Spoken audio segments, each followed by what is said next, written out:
Welcome to Revelation Unraveled. I am your host, William Tapley, also known as the Third Eagle of the Apocalypse and the co-prophet of these end times. On this program, I want to continue talking about the reading from all Catholic Masses throughout the world on November the 1st. And in my last program on this subject, I talked about the 144,000 Jews who will be converted by the two witnesses, Enoch and Elijah. And following those 144,000 came a huge multitude which no man could count. And I am going to propose on this program that refers to the Catholics who will be protected in the desert by the two wings of a great eagle.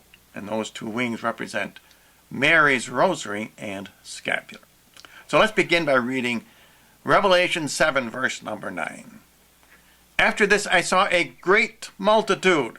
Now the other three groups, the raptured Protestants, the holy martyrs, and the converted Jews, are all numbered. There are 144,000 of them.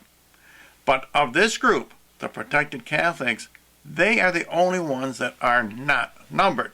And this should be very consoling to Catholics because, as John says here, they are a great multitude, which no man could count. Now that is the key phrase to identify this group. We know which group they are because the other three groups are counted. This group is not counted. Of all nations and tribes and peoples and tongues, standing before the throne and before the Lamb, of course, is Jesus Christ, clothed with white robes and holding palms in their hands. Now, normally, holding palms and wearing white robes would indicate martyrdom. In this case, I don't believe these are what we normally consider martyrs, and that is that they are beheaded like the rest of the holy martyrs in the book of Revelation. I believe this is a dry martyrdom. In other words, they go into the desert. As I said, they are protected by Mary's rosary and scapular, but they suffer a great deal. There are a lot of deprivations in the desert. By the way, the desert is symbolic. It could be a cave in the mountains. It could be a cabin in the woods. It could actually be your own home.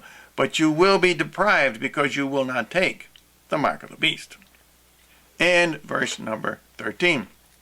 And one of the elders answered and said to me, Who are these that are clothed in white robes, and where did they come from? So it's important for us to understand which group this is. That's why the elder asks John. And he says, I said to him, My Lord, you know. And he said to me, These are the ones who have come out of the great tribulation. So John tells us that this is an end times prophecy, because the great tribulation did not occur at John's time. The great tribulation is about to occur right now. This is the reign of the Antichrist. And have washed their robes and made them white in the blood of the Lamb. That's an oft-quoted passage from the book of Revelation. How in the world do you wash clothes in blood and make them white? Of course, it is symbolic. John is talking about the state of their souls. And let's move up to verse number 15, chapter number 7, as I said. Therefore they are before the throne of God, and they serve him day and night in his temple, and he that sits on the throne shall dwell over them.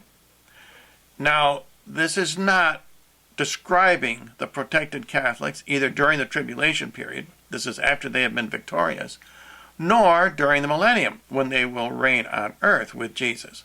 This is referring to their reward after final judgment.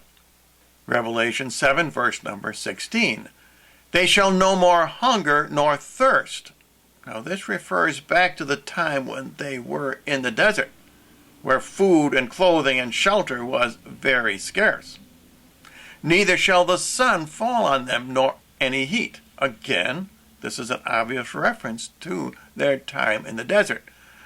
The heat and the sun falling on them are typical aspects of living in a desert. Of course, this is all symbolic. Verse number 17. For the Lamb which is in the midst of the throne shall rule them, and shall lead them to the fountains of waters of life, and God shall wipe away all tears from their eyes. Now this could also refer to the life of the protected Catholics during the millennium. And of course not just the protected Catholics, but because, as I said, the raptured Protestants, the holy martyrs, and the converted Jews will also reign with Jesus during the millennium. And now let me just give you a brief description of two of the other groups. Revelation 14:1, and I beheld, and behold, a Lamb stood upon Mount Zion. And of course the Lamb is Jesus, and he stands on Mount Zion because he is returning for the Battle of Armageddon, where he will defeat the Antichrist and all the forces of the one world government. And all you people who think the one world government is great, I hope you understand you are going to be cast into hell. And with him 144,000, having his name and the name of his Father written on their foreheads. And that is a characteristic of the martyred. These are the 144,000 holy martyrs. And now verse number 3. And they sang as it were a new song before the throne and before the four living creatures and the elders. And no man could sing that song but those 144,000. This is another group who were purchased from the earth. Now this is John's term for raptured. In fact, when I began my programs here on YouTube, I debated whether I should call them raptured Protestants or purchased Protestants or redeemed Protestants, as some Bibles say.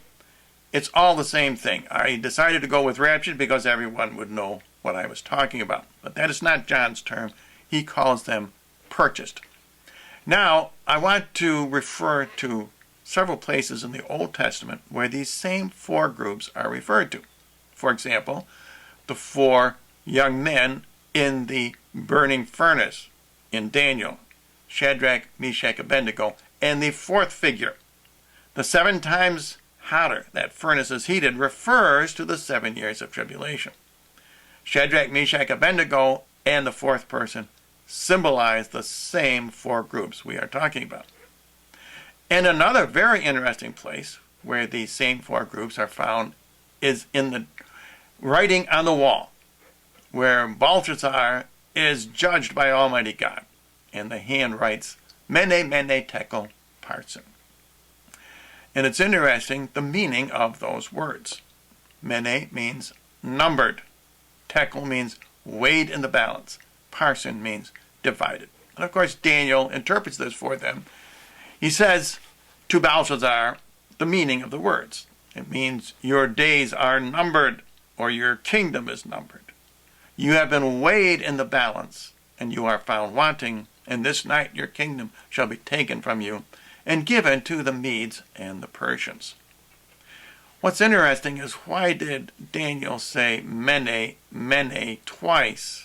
Or I should say, why did the writing on the wall say Mene, Mene twice? Because when Daniel interpreted it, you only need to have one Mene.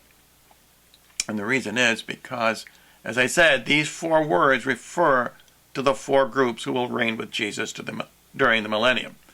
Mene is numbered and is mentioned twice because it refers to 2 of these four groups who are numbered, 2 of the 144,000. And I suggest that that refers to the raptured Protestants and the converted Jews. But what about Tekel and Parsin? Well, Parsin is fairly easy to figure out. Parsin means divided. That refers to the 144,000 holy martyrs. Their bodies are divided from their bodies, and their bodies separated from their souls. So that leaves us Tekel. Why should that refer to the Catholics protected in the desert? And the reason is because they are weighing out their provisions. They have to be very careful of how much oil and wheat they use.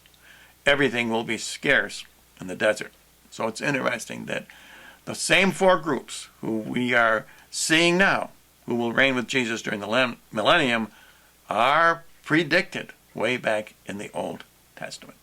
And if you would like more information about all the amazing prophecies of Daniel, as well as Zechariah and Ezekiel and the book of Revelation, visit my ThirdEagleMedia.com website.